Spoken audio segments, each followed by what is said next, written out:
Hey, good morning. This is Spirit Journey, and it is April 13th, Monday, and it's after 8 a.m. in the morning. And yeah, I've been up now, it was after 5 o'clock, and I started reading, you know, and I just want to share some insights that I'm learning. I'm reading this book by David Icke. Let me show you. Trying to get it up. Okay.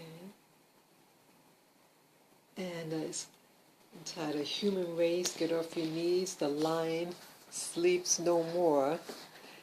And okay, as you know, he's a very controversial speaker, you know, but I felt led to get two of his books, and I bought these books and others last month. It was in March, and wow, it is something. The chapter that I'm reading of this book, okay, it's called Decoding Reality, and the subsection of this chapter is entitled Welded to the World. And I thought it was really interesting, and it could be really answering what has been happening to me regarding what's real and what's not, you know. And so I just wanted to share that with you. So on page 392, he talks about, again, that he calls, what you see, the body computer, and it being a hologram, okay? And the component of this being that we're familiar with, he calls this the mind-body, or the ego, and it's this ego, it interfaces between what we call the consciousness, and so it navigates between what we call consciousness and the physical realm that we're familiar with. Okay, and then he says here, I'm just going to read little clips of it. The soul, he talks about the soul, that other component of our being, that the soul connects with the body computer, what we see, at the level of the auric field, and experiences the virtual reality through the ego, that's your self-being, or the body-mind via an energy field, okay? And he says that when our heart and mind are open, our soul that's connected with the aura, or the body-mind, is a seamless flow of awareness. We are in the world, but not of it, he says. For most people's sense of awareness identifies overwhelmingly with the mind, with the body-mind, the ego, and the five senses. Okay, so he's saying that when we become disconnected from consciousness, we just focus on our ego, our sense of self, and we can get very self-consumed, okay? He says when this happens, when we become disconnected from consciousness, he says when this happens, the aura closes, especially when we fall for the fly trap called fear. or, or, or service to self.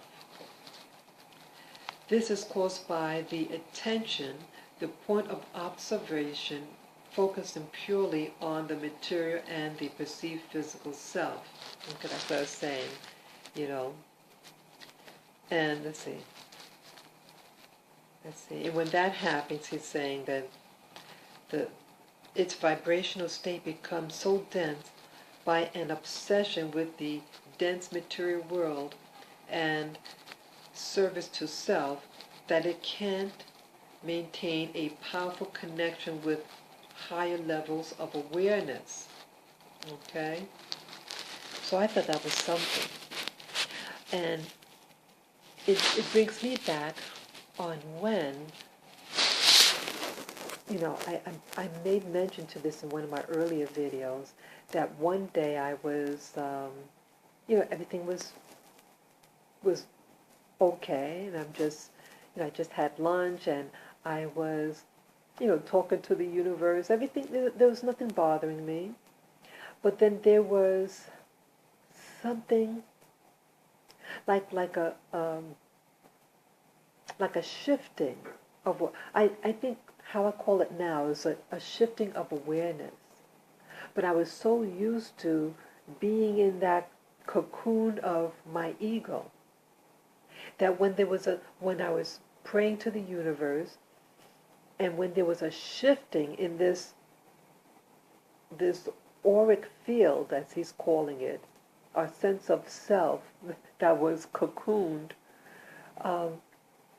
it resulted in fear. And I attributed this fear of something that was going on,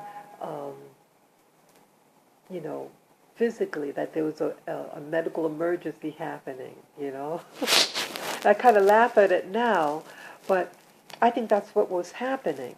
I was so, my sense of reality was so pointed on my five senses, and I was self-serving, you know, in my essence, at that state, at that particular state of mind, you know.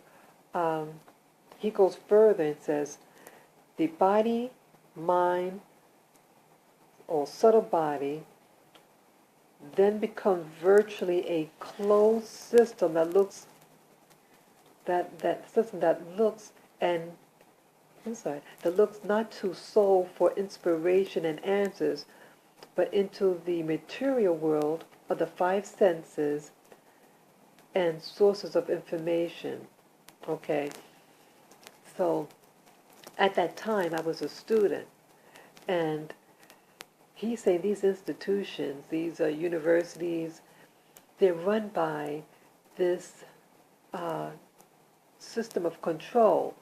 He calls it the reptilians.